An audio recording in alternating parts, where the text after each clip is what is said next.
Hello, Tamara, and hello to our listeners. Hello, Elaine. Great to be here with you again. As always. Today's special guest is the lovely Jaimie Abbott.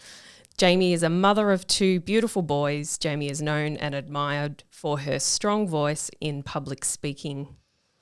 Jaimie is an award-winning media professional and international keynote speaker and has spent 2 decades in the industry working as a radio and television journalist, political media advisor, managing director of her own public speaking and media training company. Jaimie was also once the Northern New South Wales karaoke champion. You've done your research. I love a little fun fact, and I look forward to hearing about that one a little bit later. But please join me in welcoming Jaimie, and thank you so much for having or spending time with us today. It's lovely to meet you and be with you on air. Oh, nice to meet you too. Thank you so much for the opportunity. When you mentioned that karaoke part, I thought, yeah, you've certainly done your research. We haven't heard you sing yet, but maybe later. But we do like to have a bit of fun. Yeah, maybe. We'll stick to the business advice today. Maybe after we meet in person and have a few drinks, we might go down that particular path. Be careful. We might hold you to that, Jaimie. Look, thanks so much again for coming on our show. Could you please share with us a little bit about who you are and what's brought you to your business success and where you are today in business? Yeah, thank you. So, I mean, you pretty much summed it up in my bio, but I guess the main thing from that is I've had a varied career in the media, in the world of journalism, in politics. I've run for all 3 levels of government and got elected as a local councillor. And I guess through that political experience, I made lots of mistakes by being a public speaker. So I sometimes nailed my message and other times I didn't quite master my message. And so I would bottle up all those lessons learned and I put them all together. And that's why I set my company up to teach people how to be better public speakers. During my time in Afghanistan, where I was deployed for 6 months, I set up the very first media training package. And that gave me a lot of experience in teaching everyone from extremely underconfident presenters to overconfident presenters. And so I came back from Afghanistan, ran for politics, and I've had that experience now. But along the way, I've picked up a few guest speaking gigs, and sometimes I would charge a little bit, but mostly I would speak for free. And that would be everything from talking about the world of media, journalism, Air Force, politics, all sorts of things. So then one day, it was only probably 18 months ago now, December 2021, I was asked to speak for a corporate client and I had no time in my schedule. And so I quoted them probably at least 6 times what I normally would charge for a full day speaking gig. I quoted them $30,000. And they took about 45 minutes to hit accept to a $30,000 one-day gig. And so that was kind of a landmark moment for me because I realised I'd been undercharging all these years and I'd been telling all my clients to undercharge. So were you expecting a large bill to come in the mail that we don't know about, Jaimie? Sorry. No, I'm doing this one for free, just to put that one out there. Not sure I could afford that figure. That's amazing, though. Isn't it funny how you have a sense of self-worth when it comes to things you do in business or the things, particularly if it's your own business, and you've just blown that out of the water. Oh, thank you. Well, I mean, it was kind of a pivotal moment because after I finished that speaking gig, the client said, do you know anyone else that could speak? Our budget's, I think it was $10,000 for a 45-minute keynote. And I didn't. They just wanted someone inspiring. And so this whole world opened up to me about this lucrative paid speaking career. And so I created a course. It took me 5 months from December 2021 up until about was almost May 2022, so just over, a bit over 12 months ago. And I put everything together where I taught people, I would teach people how much to charge, how to find paid speaking gigs, how to pitch yourself, how to promote yourself. And it's been going now. I've run the course 3 times, so 3 launches, and I've had over 100 people go through the course. And the incredible thing about that is they're now getting paid to speak and share their knowledge with audiences that around the world. And it's just so like heartfelt to be a part of that and to be responsible for getting. It's just so important because people often undersell themselves and they speak for free when they should be getting paid for it. And particularly women, we give away our knowledge for free and we really undersell ourselves. And so, I'm just really happy, and I'm definitely doing what I'm meant to be doing in life, and there's no better spot to be in. I feel that you're definitely in the right place because you've got ownership of your voice. You're a strong, powerful woman, and what a great example and a leader for people, that don't have the confidence to, hit a stage or tell their story. So very, very inspiring, and I think obviously such a great thing to be able to teach people because obviously you work a lot with clients in preparing them for a presentation on stage. But actually, one of the reasons we asked you to come on the show was just to help prepare our listeners and give them some ideas as business leaders how they can speak with confidence and authority in a team meeting or that sort of business environment within their own business. Obviously, the stage is another level again, but have you got any tips for listeners around that? Oh, absolutely. So it all comes down to the planning for a start. So thinking, what's my aim? What do I want people to think, feel, or do as a result of hearing me speak? The second thing is you really want to identify who your audience is. So you might be speaking to a wide variety of people, all different professions, ages, genders, but you really need to get some absolute clarity, laser focus on who your audience member is. And then once you've worked out your aim and your message, that's when your aim and your audience, you really work on your message, your keywords, phrases you want to say. A lot of people get nervous as well, and they have all this fear of rejection when they're about to speak, whether it be in a board meeting to a group of clients or up on stage as part of a large presentation. And I used to think the same thing. I thought, oh, what if they hate me? And I've come from politics, right? So a lot of them just hate you before you even opened your mouth. That would be a tough gig. Yeah, so I feel like if I've done that, you can do anything really. But apart from political debates, the audience is on your side. They want you to succeed, and they've come there with an open mind to learn from you, to be motivated, inspired, educated. And it's important that you focus on that job you have to do rather than getting hung up on, oh, what if they don't like me, or we're going to think this, they're going to think that, because that's just not helpful to anyone. And I think it's important to go in with a plan. The other great little tip that I give people, and a lot of people say to me, this is life-changing, I have a little structure which someone once taught me, and it's just stayed with me forever, and it's called the SEE structure.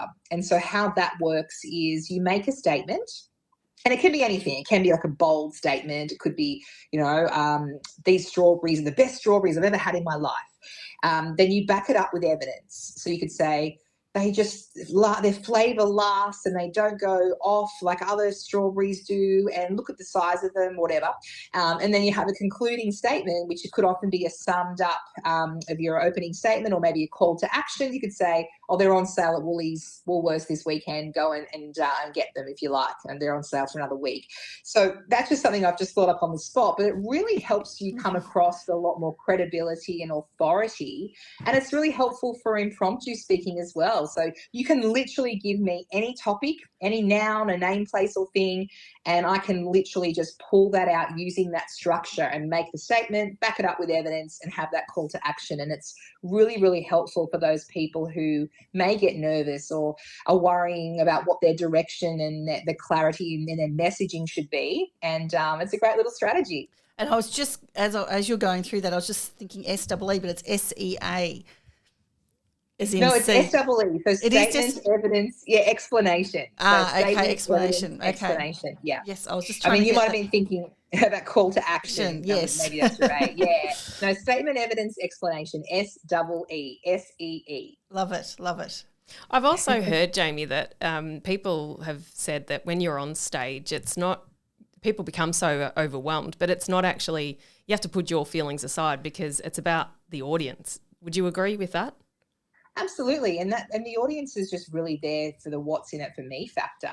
They're not worried about your hang-ups or anything like that. And also when you're like preparing your presentation, you need to think about it from the audience's perspective. And so too often I've got clients who get so wrapped up in telling their story. Sure, storytelling is great, but you need to relate that back to your audience and think, well, how is this going to affect them? I know I saw on stage a couple of weeks ago Jana Pittman, she's an Olympian in the Summer and Winter Olympics, amazing woman. And she was talking about her journey, and she's had 6 kids actually. She's gone for, she's got twins. She's got twins now, 6 kids. She's an obstetrician, doctor. She's joined the army. She was on SAS Australia, Olympic. She's just a high achiever. And she was telling her story, but then there was lessons learned from her story where, as an audience member, you can think, oh, well, yeah, I've been rejected, or I've missed out, or I've failed at certain things in life. But you just pick yourself back up, dust yourself off, and go for the next thing or try again. And so even when you're sharing your own personal story, if you can relate it back to the audience, you're on a winning keynote presentation or any sort of presentation there. Well, that actually answers one of the questions we were going to ask you was about storytelling. So that sort of answers that, and that's that secret to relate it back. I love it. That's great. Oh, definitely. I think I saw a stat the other day where it said if people are 22 times more likely to remember a statistic or a fact if it's wrapped around some sort of story. And so people, Brene Brown, Elizabeth Gilbert, some of the amazing public speakers of the world, they literally just get up on stage and tell story after story. It's very powerful, and that's what people remember. So I try and encourage people to weave 2 to 3 stories at least through your presentation. You can open up with a story. That's a bold move. I don't always do that, particularly because the audience doesn't know what to expect, but I've seen some amazing speakers do that. I'll generally weave my stories in the middle, and then I'll leave a lasting impression with a very effective story as well. But it is definitely an incredible technique, and it's going to make you a much better presenter if you can throw some stories in. I love your language there, weaving. Yes. Quite clever. Yeah.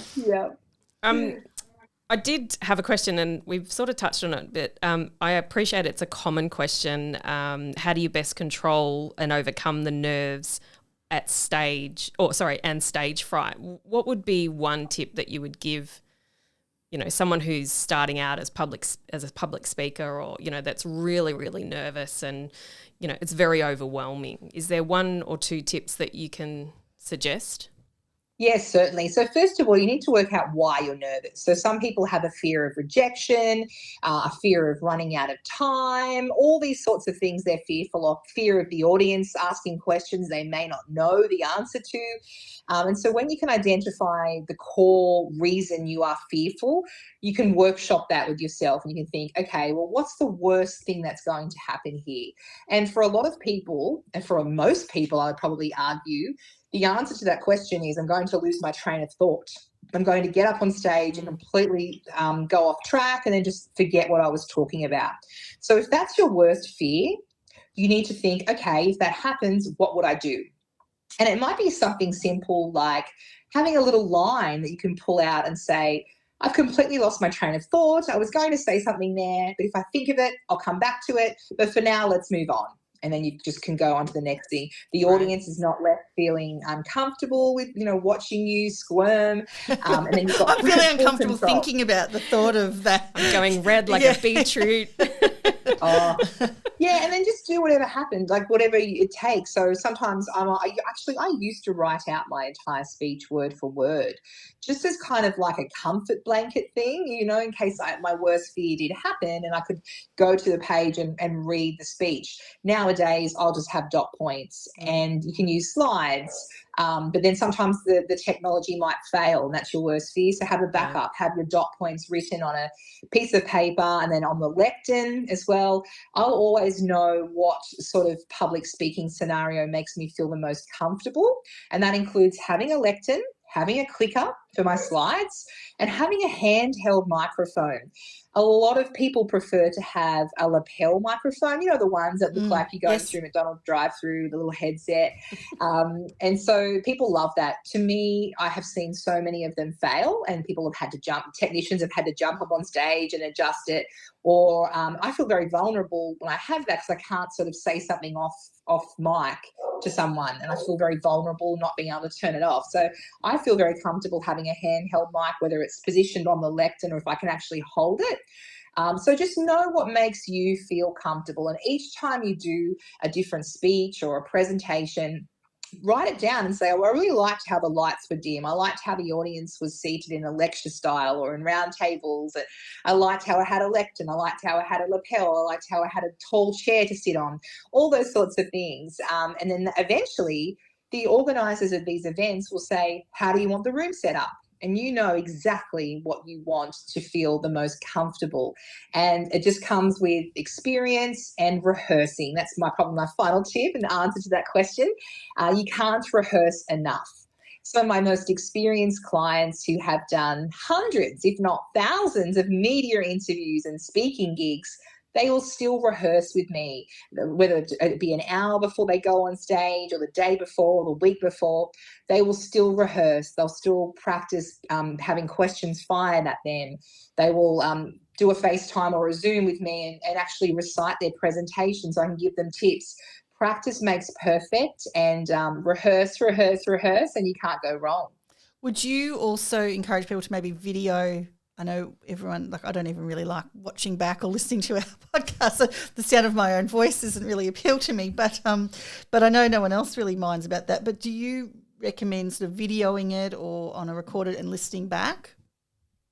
Absolutely. Look, no one likes listening to themselves or watching themselves back. It's painful. However, you are going to pick up on things that no one else will pick up on. Even just a small thing, my voicemail on my mobile phone, I didn't listen to it for probably years. And I recalled myself one day and got my voicemail. I think I was checking if my phone was diverted or something. I can't remember what the reason was. But I heard my own voicemail and I was saying on there, I'll get back to you as soon as I can. Yeah. I thought, well, that sounds terrible. So I re-recorded it to I'll get back to you as soon as I can. So just that's just a tiny example. If you listen to yourself, you will learn where you need to inject pauses, where you need to slow it down, where you might need to speed it up, where you need to vary your pitch and tone. All those types of things you are not going to pick up and someone else won't pick up. You are your own best and worst critic. So I definitely encourage you to put yourself through that torture of listening back to yourself at the very least, but even better, playing back a video of you speaking. Yeah, I think that's so true. And I'm chuckling a little bit because I do recall when Elaine did a new... You're going to throw me under the bus. I saw it in your face. When Elaine did I listened to her voicemail. It was when we sold her business or in between something. I listened to it. I said, oh, my gosh, you sound so depressed. Can you please re-record it because I'm a bit concerned. So, yes, I think that the way the pitch in your voice and how happy or sad you sound during these things definitely makes a difference as to whether the audience is going to fall asleep or stay interactive. So true. And the other thing we all are guilty of are those disfluencies, the verbal tics, the ums, the ahs, the we do likes. that. Yeah, we all do. We all do. And you know what? To give you some comforting advice, I hope, you're never going to eliminate those, but you can reduce them. So if you record yourself and you hear how often you're saying it and you really focus on it, the next time you go to say which most people have that particular verbal tic, then you'll just pause. And eventually the pauses get shorter. And you'll never eliminate it, but you will definitely reduce the amount of times you're saying those repetitive words and repetitive phrases. But quite often people have no idea they're even saying it. I had a client recently, and after almost every sentence, he kept saying, in this space. Like I just keep adding that in. You guys need to get together and work this out in this space, or so many other people are giving us this feedback. We need to consider that in this space. We just kept saying that. It's an odd kind of thing to say.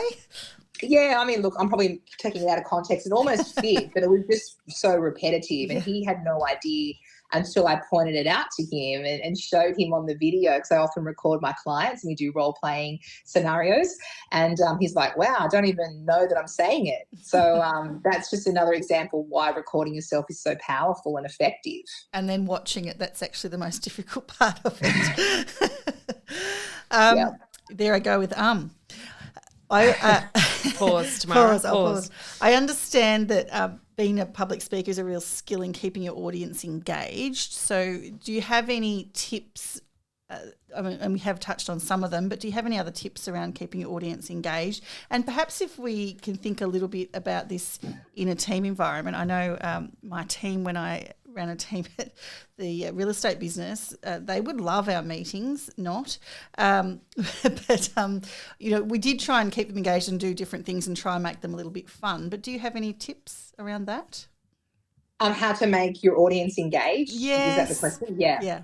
Yeah, absolutely. So, of course, storytelling is going to be much more memorable, but it depends. So if you're doing an online meeting, you have to often put little techniques into your presentation, such as type into the chat if this has ever happened to you, or type into the chat your experience of this, and that gets people involved and they've got a sort of a stake in your presentation.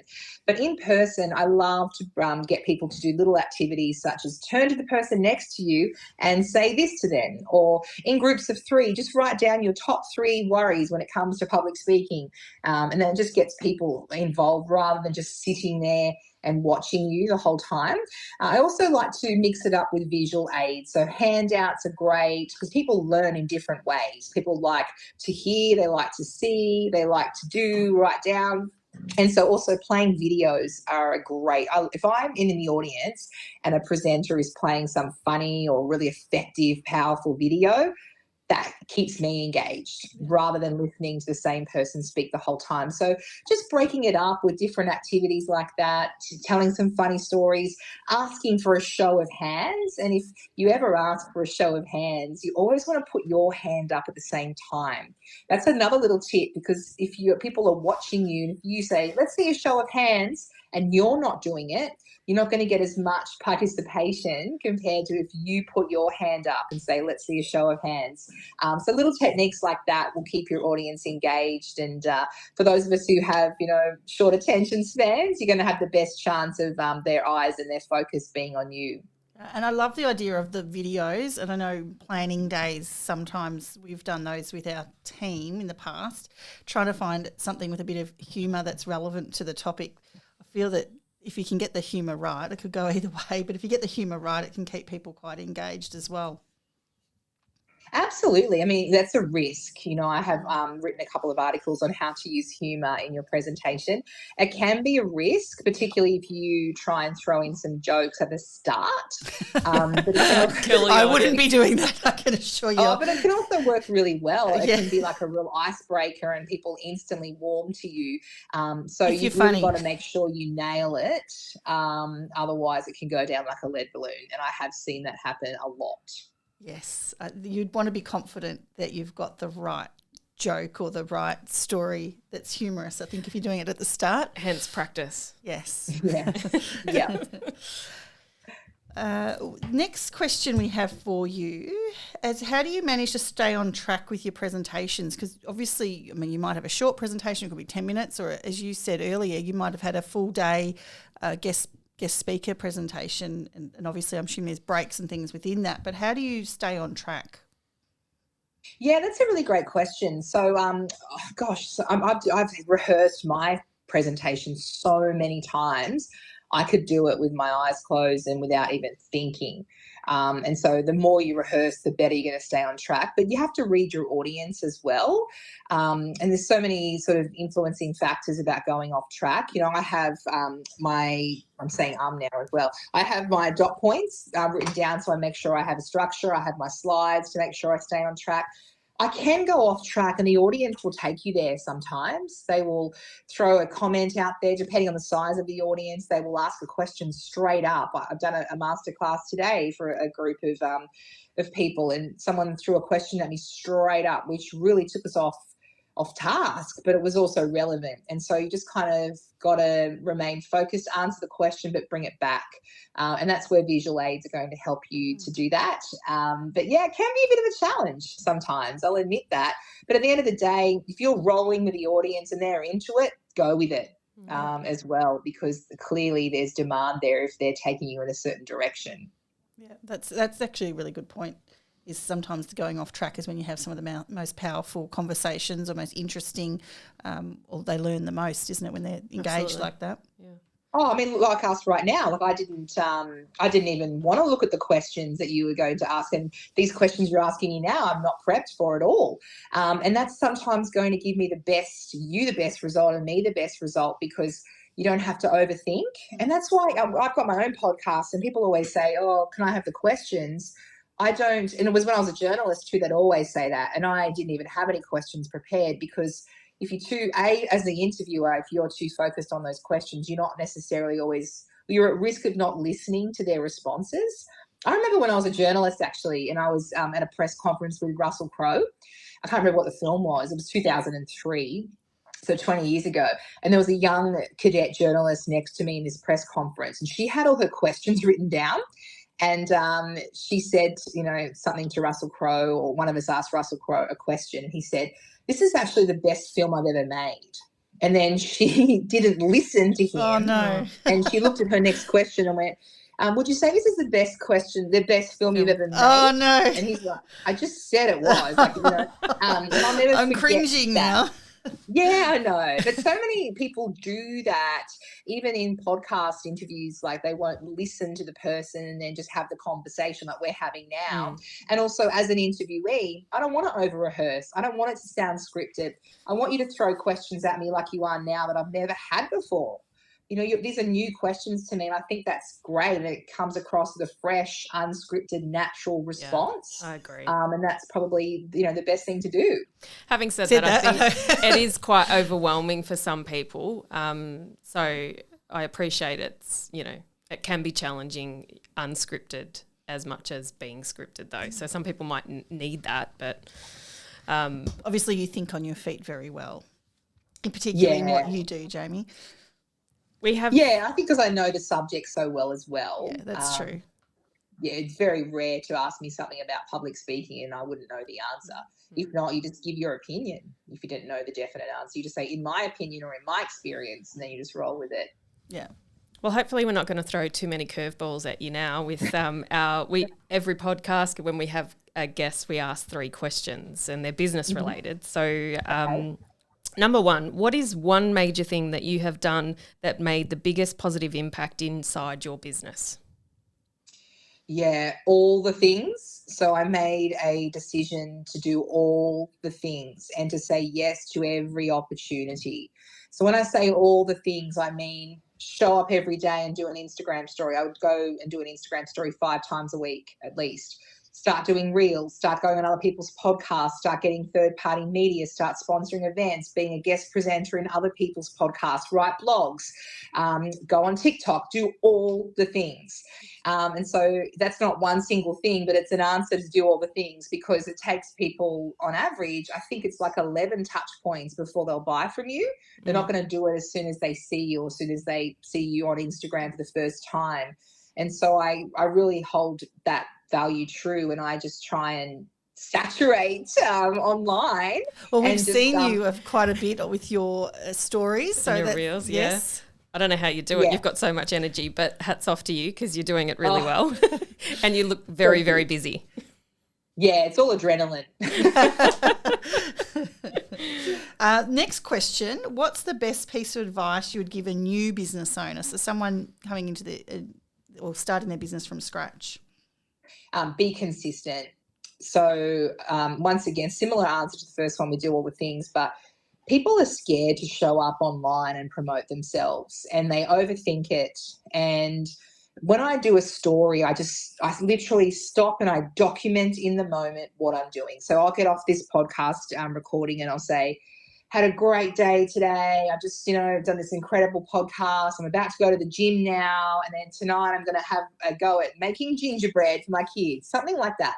That's the content that people love the most. The non-scripted, natural snapshot into your day, documenting what you're doing behind the scenes.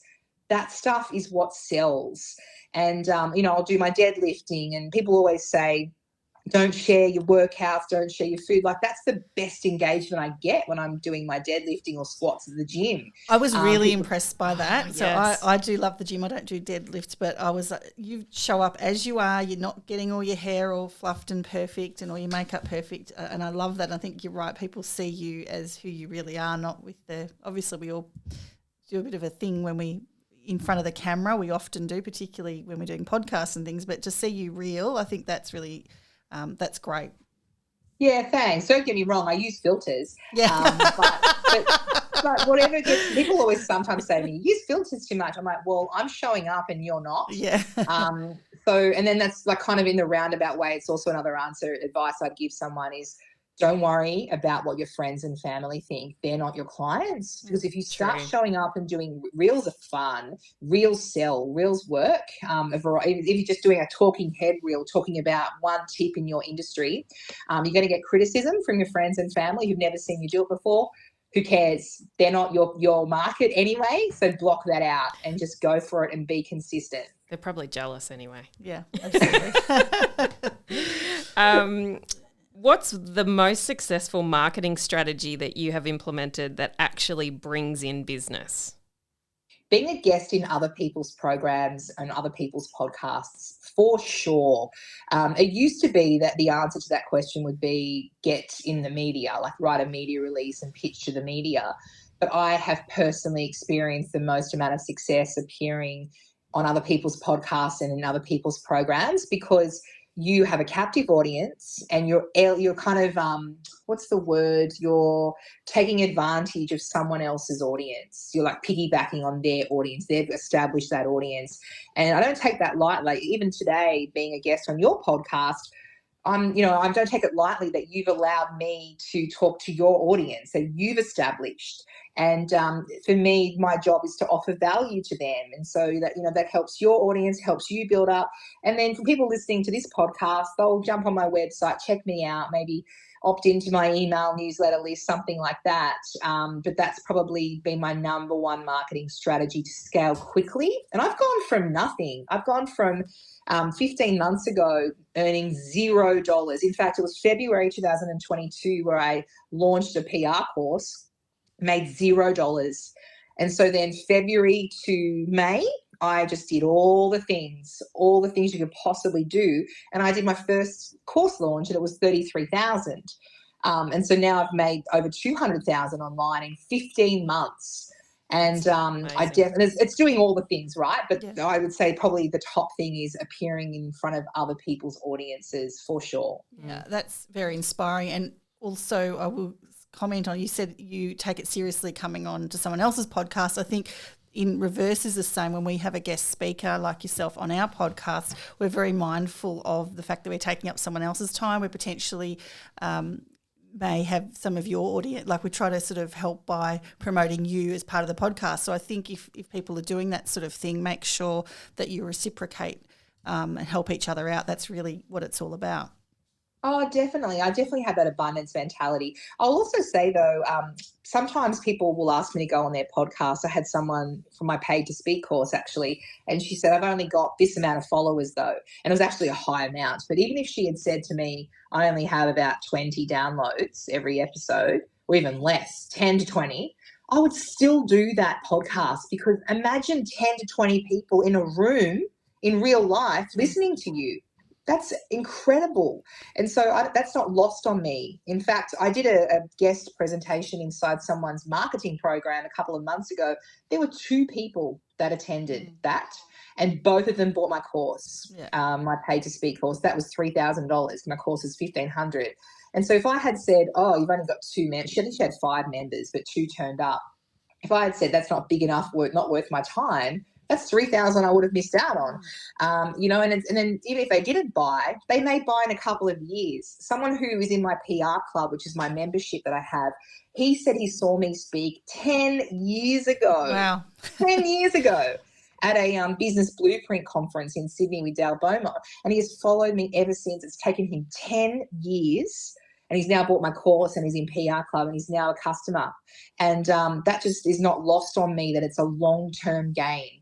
they may see you and then not buy from you in a couple of years' time, but they still will eventually once you've built up that know, like, and trust factor. So I say yes to every opportunity that comes my way. Yeah, hence why you're so busy. Yes. Well, yes. It's been an absolute pleasure having you on our podcast today, and I think the listeners will have gained a lot of knowledge, and I'm sure Elaine and I have as well. We're going to try and say less. It is something that we've been working on, so very conscious of it with you here today. But look, really so much knowledge and so much experience, and I think it's been such a great session. I hope that you've enjoyed yourself as well, Jaimie. Oh, it's been great. Thank you so much. It's been wonderful. And I know your podcast is in its infancy, really. It's only been around for, 10 episodes? Yes, thereabouts. I think this is number 9, so 8 or 9. So, yes, it is in its infancy, but we have got a bit of following. So it's been great, and I think people will go back and listen to podcasts as well. So that's sort of what we're finding. A little bit is happening as well. They start with one and then they go backwards a bit. So, it's great, and I think it's a great way to communicate and also get your personality out there. And we love having guest speakers on too. Oh, yeah, absolutely. Couldn't agree more. Thank you so much. Thank you so much, Jaimie, and all the very best. And we'll have all your details on the show notes as well. So if people want to get in contact with you, they can. Thank you. Thank you so much. And for our guests, don't forget to join our wait list for our 8-week boot camp, which is focused on empowering women in leadership and culture. Please go to businessbydesign.net.au/bootcamp and you can sign up onto our wait list there for that. But have a great week, and we'll catch up with you next week. Thanks so much. Thank you. Thank you for tuning in, and congratulations on getting to the end. If you loved this episode, why don't you hit the subscribe button, share this podcast with a friend, and leave a review. Reviews and referrals are the best way to help a small business. If you are interested in downloading any of our free business resources, go to businessbydesignduo.com.au and click on the Business Resources tab. We're Elaine and Tamara, and we can't wait to have you back for our next episode. You can connect with us on socials, Business by Design Duo, or go to our website, businessbydesignduo.com.au. Have an amazing day.